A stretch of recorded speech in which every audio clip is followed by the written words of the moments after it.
Hey, what's going on, everybody? Y'all know what time it is. It is 3 o'clock p.m. Central Standard Time, and y'all know what that means. It is time for Book Talk Live.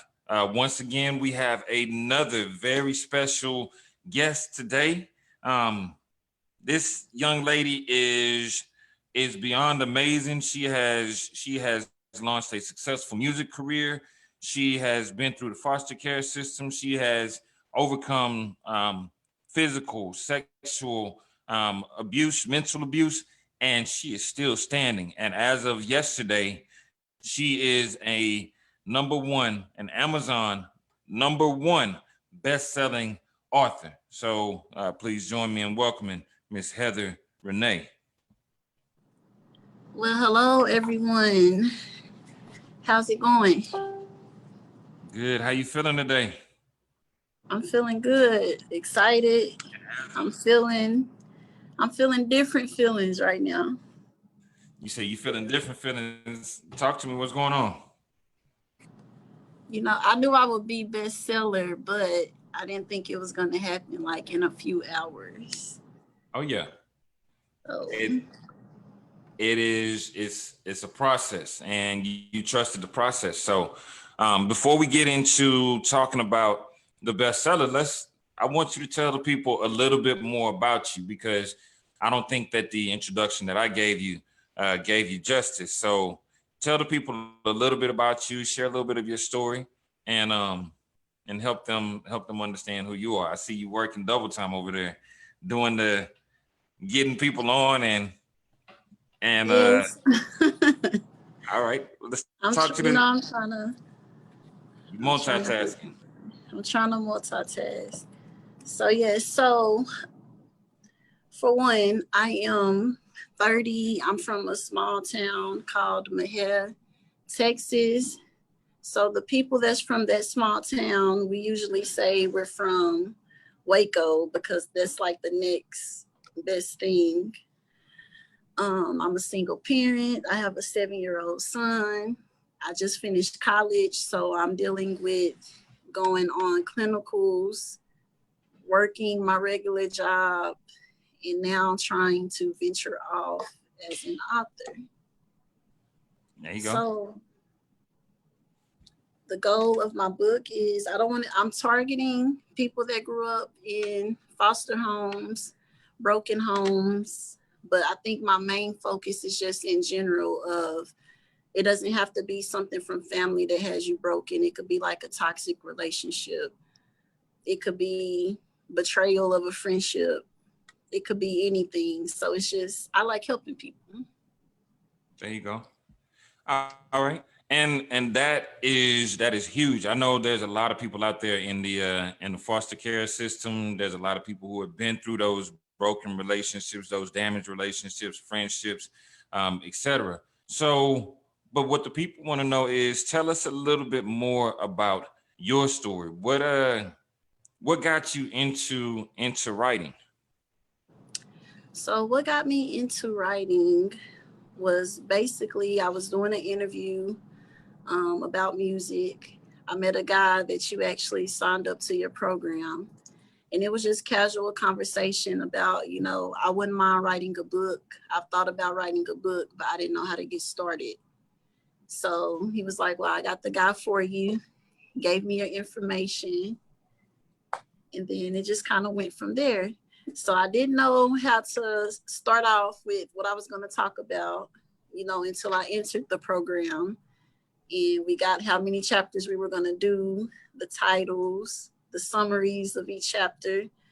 And then I was like, it's kind of like writing a diary. So my book is almost kind of like me taking pages from my diary. There you go. And your diary is extensive, because there's a lot that has happened in the life of Heather Renee. Walk us back through what makes Heather Renee Heather Renee. So what makes me is I feel like all of us kind of have alter egos, especially artists. You got the Beyonce with the Sasha Fierce. Heather Renee is kind of like I'm me, but I'm the outgoing version of me. So certain things that I wouldn't say as Heather Clayton, that's the more professional. I'm at work, I'm conservative. Heather Renee, sometimes she cuss up a little bit. So it was kind of like, I get to say things that most females feel like we can't say or you're scared to say because we're supposed to be more conservative. We're supposed to be seen, quiet statistically. So I want to be the one that kind of paved the way for everyone to kind of, be a voice, speak up for yourself. Yeah, and that's huge because yeah, I guess there is a stigma. The old saying was women are to be seen, not heard, and so you giving women a true voice is major. I want to talk about like we as I guess since you did come through the program, I do know a little bit more of your story than most. So take us back. You grew up grew up somewhat in the foster care system. Um, let's talk about that. Um, Okay. going back to the very beginning. Going back to the very beginning. So, at what point, at what age, was it that you were no longer with your biological parents or parent? So I was never with my biological parents, but at the age of 12, I believe I was permanently without being with my biological grandparents. So they are the one that raised me from the time, my mom didn't keep me for whatever the reasons were. From that point, I had my first foster home, which it seemed like all my foster homes were almost like with pastors, like the dad was a pastor or something like that, which Yeah. was kind of weird. So my first foster home was kind of like 40 minutes away. After that, I kind of ventured off into, I think at one point, Copper's Cove, Austin. Um, I went to Memphis for a little bit until I got into the home that I was in permanently until I graduated. I still kept in contact with my grandparents. I still knew family, so it's not like I didn't know any of my family. So I knew my immediate family, but I've always kept in contact mainly with my grandparents. Okay. So your grandparents played a major role in your life, and then the foster care system. At what age was it? Because you like what I want to get from you because there's people out there that are watching and one of the hugest things about this is that book talk live you have people from different backgrounds. Some have actually been through the foster care system. Some are there may be some youth out there that is still in that storm. So let's walk through it. Like, what were some of the things that you experienced while being in in the foster care system? What were some of the highs and some of the lows? The worst thing I experienced would possibly be like the rape. Some of the best things I've experienced, like I said, that's once I reached the home I was pretty much raised up into until I graduated. She kind of taught me how to be a lady, um, kind of changed my way of thinking, changed my whole way of. I never thought about going to college because I figured I wasn't going to be able to go because my family couldn't afford college. I couldn't afford college. So she really prepped me from 15. I worked at Subway from 15 to 17 when I graduated. She would take half of my money and keep it. And at first we was like, okay, she just taking my money. When I aged out, she gave me all that money. Okay. Went to Job Corps, learned how to drive, finished that trade, spent the money on getting a car, things like that. So that was the most high, but the most lows was repeatedly being raped. There was a foster home where I was repeatedly raped at one point.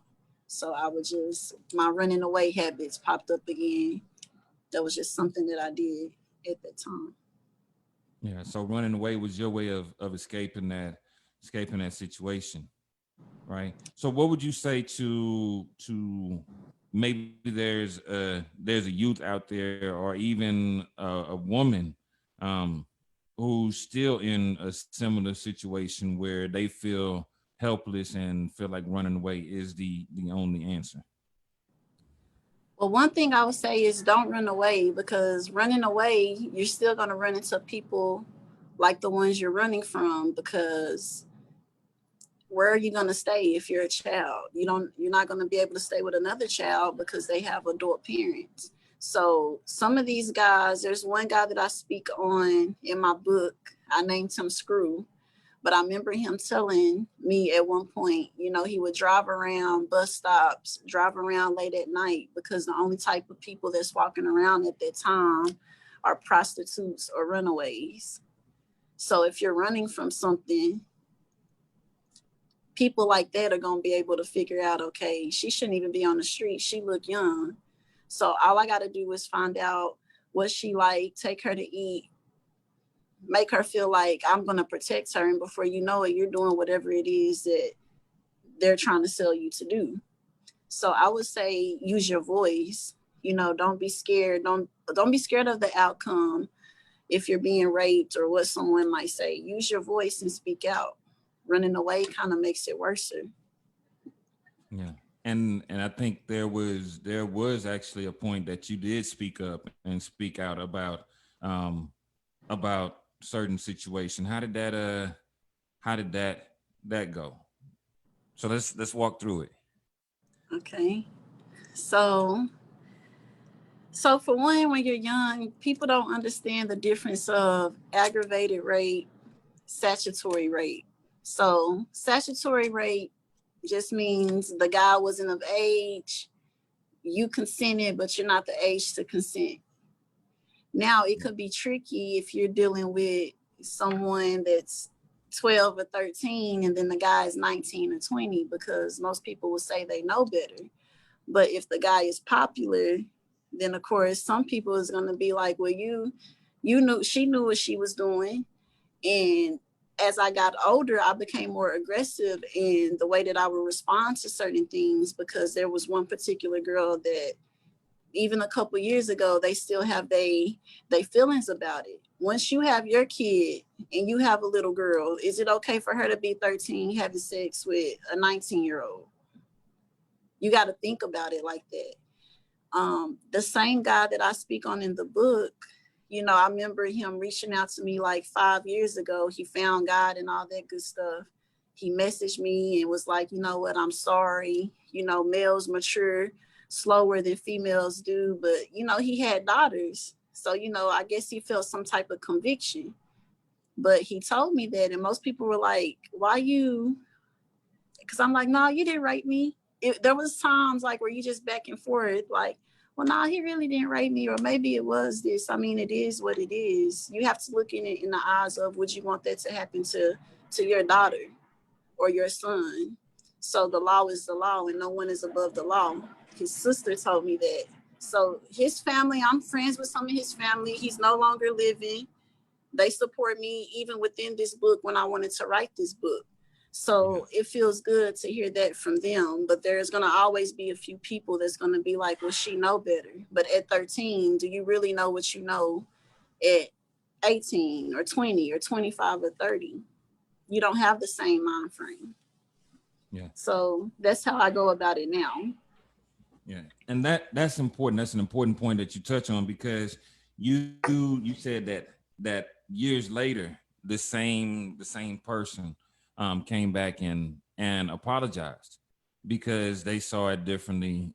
Even family saw it different and supported you, because I think there's again this stigma of, if I speak out, then I'm going to be outcasted. So what would you say to somebody who's in that moment and they're like, I want to say something, but I feel like, I'm going to lose friends, or I'm going to lose family, or I'm going to lose those close to me?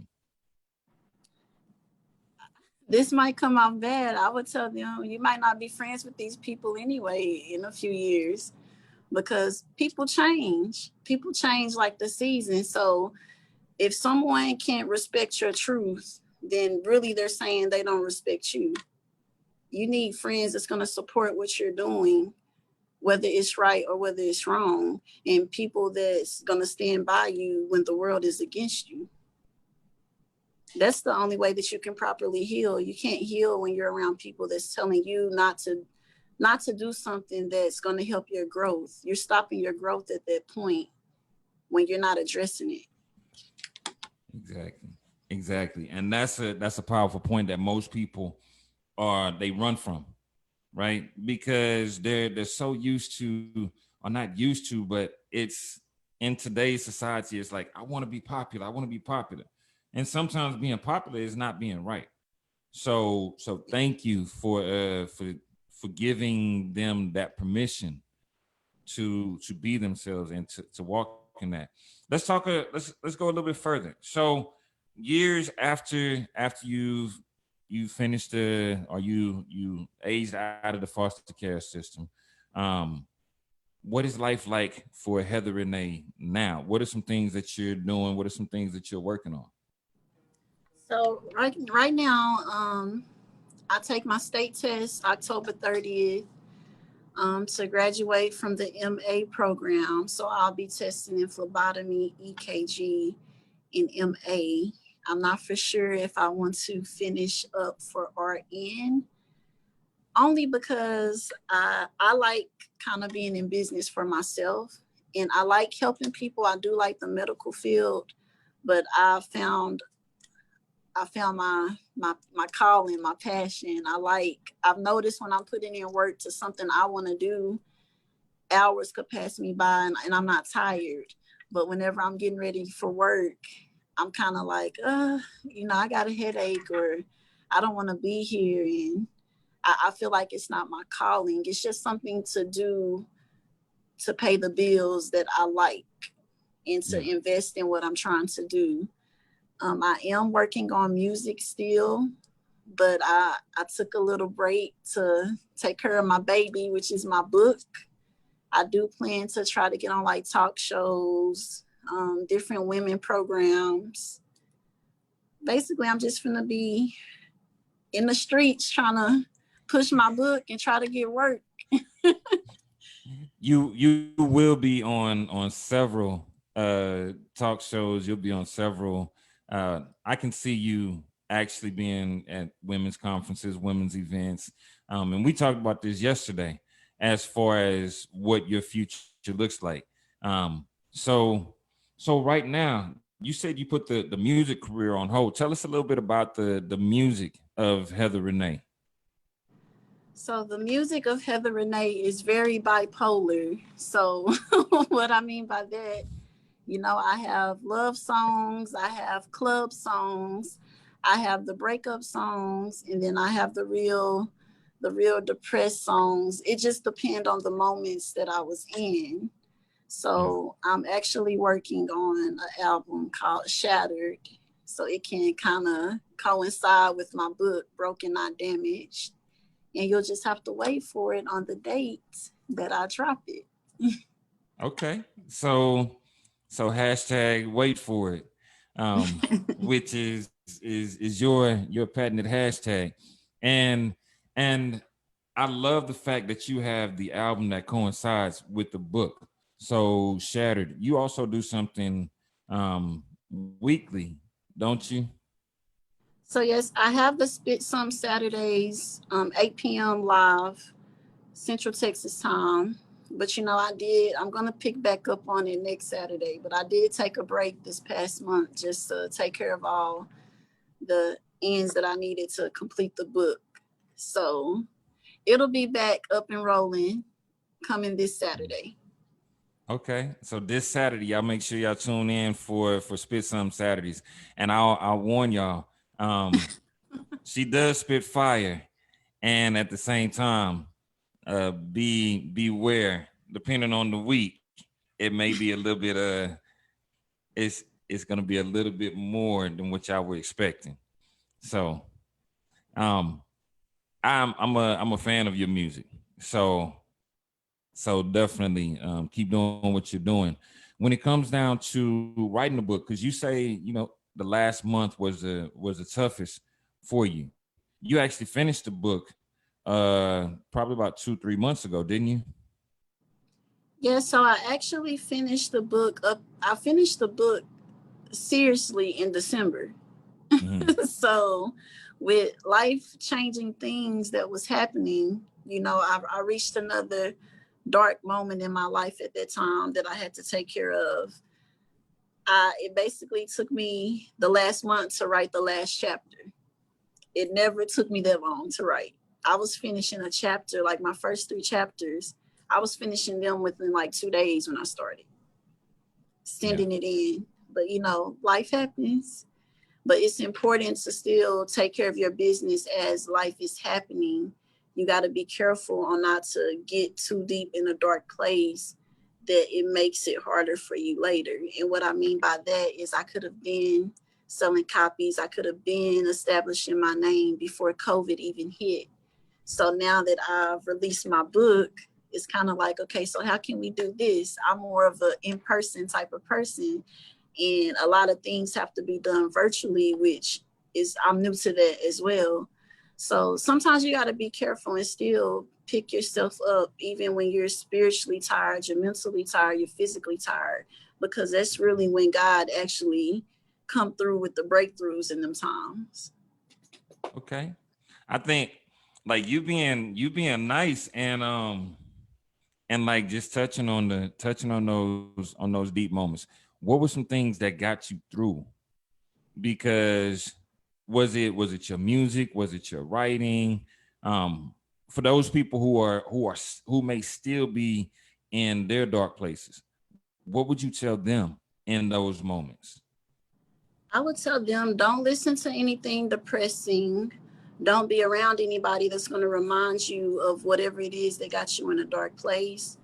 When you're feeling like you don't see anything positive going on, and I got to a point I didn't even want to hear anything positive. Somebody, you got to pray, you got to do this. And it's kind of like, I know that. I've been doing that. I've been praying my whole life. Nothing's still happened. Just saying crazy stuff because you just don't want to hear it at that time, because you have done everything and you're not seeing the fruit from it yet. So what I did is I literally was Googling, how to heal a broken heart at one point. Just, you know, how can I get sleep, remedies to get sleep, because even when I was sleeping, I was still dreaming of things that was happening in my awakening life. I became traumatized by certain things that was happening in my awakening life. So I came across Sarah Jake Roberts one day, and I just started clicking on her videos, listening to church music. I hate crying. So at one point, I'll sit in my car before I go in, listen to music and cry. And most people be like, no, don't cry, don't cry. It's okay to cry. You're getting all the bad stuff out. So just watching her made me feel like, you know what, that's really what I'm trying to say, or that's really what I'm trying to do. And I just tuned into her. I found my favorite gospel singer. I like Corinne Hawthorne. She has a little young hip hop vibe. I found more positive things to listen to. So I know that I can go to that when I'm in a bad place.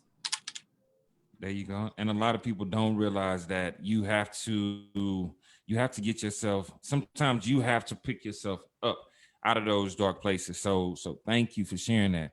And I believe that crying is cleansing. Um you it will be rare that you catch me crying on camera. I'm not gonna be somebody's meme, but I completely agree. Crying is definitely cleansing. You have to get it out. What are some things that you're looking forward to in the upcoming months and the upcoming years? For what can we expect from Heather Clayton in the future? So within the next year, I'm going to drop my second book, my album. I'm just going to say that my name will be ringing bells. I plan on taking over, Okay. so to say. She says she's coming to take over. I'm taking back what's rightfully mine. Uh-uh. Your your cousin Simone has shared the video, and she's enjoying it. She said, "Hey," and Carolyn said said lies he tells, he cries. Hey, I do cry. I'm not that dude that's gonna tell you that I don't cry, but you will rarely see it. And if you do see it, that means you close and personal. So you keep talking about it, you getting out of the inner circle, Carolyn. See, I just put the shades on. I tell them my makeup sweating. Your makeup sweating? Yeah. Hey, I ain't got no makeup. I can't do the makeup thing. I can't do the makeup thing. Maybe one day when the TV shows start coming, then I'll be in the makeup. Yeah. But so we are excited for you because yesterday you had your launch, and one thing that most people don't know is that we have had launches over the past few weeks. Your launch was very, very close and personal, but there were a lot of people on the launch, and I want to say within 3-4 hours, because of all the support, you were actually an Amazon #1 bestseller in at least 2 categories. Checked again today, and you're still trending on Amazon in other categories. So how does that feel to go Oh. from yeah to go from non-published to trending in one day? It make me feel like I was in the wrong business. I'm just playing. Uh-oh.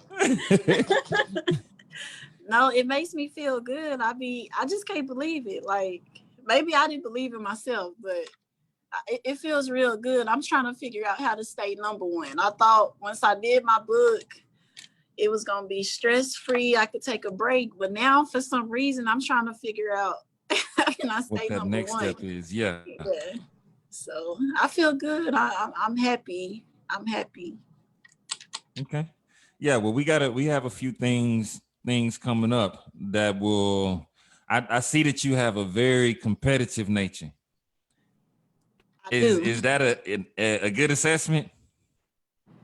That's a very good assessment. Okay. So with that being said, there'll be some things to keep you #1, not just on Amazon, but also in sales as well. So next steps for you, you mentioned you kind of touched on it briefly as far as you want to speak to kids or youth in the foster system. You want to speak to women who have overcome. Are there any specific groups that you're looking to connect with? I would like to connect with maybe like from the age group of 8 all the way up until I'm gonna say about 25. That's About that's a 25. Okay, so 8 to about 25. That's a large group. Why such a large group? So of course with schools I'll be able to connect up until like 18, but then if they venture off into college or you know, around that age, you may have your kids or been hurt from a couple of relationships, if not one. So I feel like I could still be able to relate with them on maybe moments that they may be having. Maybe some single parenting groups as well. Maybe I can start like a single parenting group. Okay, Then I want to venture off into the domestic violence. talking to women that have been through it. What about the men who have been through domestic violence? Because you got some women out there that like to swing and throw them paws too. I don't I don't discriminate. Honestly, I don't discriminate. Of course, I feel like I can relate better to a female, but believe it or not, with last week there was at least 3 guys telling me. I had 3 guys by the shirt. They were telling me that you might not believe it, but I was raped before, and I'm like, what? They was like, yeah. I'm like, well, what did you? Well, I didn't say nothing. Normally their responses is they're telling someone and they're laughing like, you didn't like it. But I can see how it could be different for a man, because maybe he will feel soft for saying he was raped, so he doesn't want to say anything. Or if he's raped by another guy, people that's immature, it would be that he's gay, So I can see how it could be hard for a guy to not wanting to speak out on that type of thing. Yeah, I've actually talked to several men who have been in that situation, and it's a difficult reality for them to share as well. So Yeah. it's not just women. That's one thing, but I know that for you, I've noticed that a lot of women do flock to you when it comes down to you sharing your story and giving them that advice. So what advice do you have for women going forward, whether it be those women who are single moms, or those women who are in those situations, or even the young ladies, school age, that have been through some of the things that you've been through? My advice would be, we don't, if it's happening, you've been victim. I mean, do you want to continue to be a victim? Use your voice, fight, whatever it takes for you to get out the situation. Do that, because the longer you stay in it, for whatever reason you're staying in it for, that's damage that you're doing to your mind, you're doing to your body. And you might not realize it as you're getting older. you know you don't want to be 35, 40, 45, never can find true love because the people that didn't love you anyway made you feel less than. So you have to fight, you have to find what makes you say no, not no more. Yeah. No, not no more. That's what I'm talking about. All right. So do you have any last things that you want to share with the people? I'll let them open up to questions. If y'all have any questions, go ahead and leave it in the chat so we can go ahead and get your questions answered. And then we got a few giveaways in a moment. So I want to shout out you, Elizabeth, Mr. Ed, and Corey and Joe, everyone that made my book come about so quickly. I wouldn't be a bestseller if y'all guys didn't do that. Shout out to everyone that's tuning in to this live, that came to the launch, the people that reached out to me because they couldn't make the launch due to work. There's no love lost, so just thank you guys. And you can go on Amazon and get my book. You can go to my Square Up and get my book. Yeah. And I ain't gonna say it was no love loss. We're gonna say that y'all can make up for it by making sure that you go ahead and get your autographed copy from Miss Heather Renee. And we'll drop the link in the comments below, as well as support her on Amazon. If you've read the book, go ahead and leave her a review. Make sure that the people who are coming behind you do know that it's a good book, knows that she put her heart, soul, and her life into it. And a lot of times that's not easy for somebody to let the world into their life. But now that she's a number one, Amazon number one bestseller, there's gonna be a lot more people reaching out to her. So y'all might want to go ahead and support her now before y'all get that message that says, "You've reached the assistant of Miss Heather Renee. Please leave a message at the tone." And she won't be getting back with you because she's too busy right now. Hey, but listen, congratulations. Go ahead. You about to say something? Oh, no, because there's a few people that is like, oh, I thought about writing a book. So if y'all are watching me on live, this is your chance. This is the guy. So if you are serious, he is the one that can help you and guide you and coach you through writing the book. Oh, Boom. I think think my makeup's starting to sweat. But listen, congratulations. We are extremely proud of you, and know that there is a huge future ahead for Miss Heather Renee. So if y'all have not done so, make sure you go ahead and grab a copy of her book. If you work with foster youth, there's a few people that I will be connecting you with later on this week who work with kids in the foster care system. If you work with foster care system, and it doesn't matter anywhere in the US, anywhere in the world, if you work with kids who are dealing with abuse, who are dealing with those situations, this young lady has been through the best of the best and the worst of the worst. When I tell you the worst of the worst, there's some things that we didn't talk about on this live, but you all need to grab her book and hear her story, hear her heart, hear her passion, hear the things that she's actually been through, that she's lived through. And she's not a survivor, she's an overcomer of all of those things. So this again is Miss Heather Renee. So thank you so much, lady. Thank you. Thank you. And Miss Dora said, bless you, bless God. Please continue to share your truth. And I think y'all have y'all need to connect as well so that you can be a guest on her show. Okay. All right. Well, at this time, there is something that I always like to do, and that is for the first person who comments cash. Heather's going to her chats right now. So she can be the first person.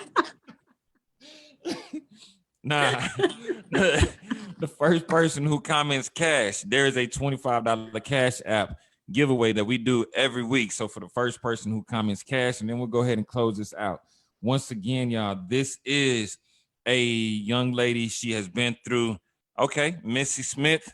Looks like she was the first person on there to get that to get the cash in.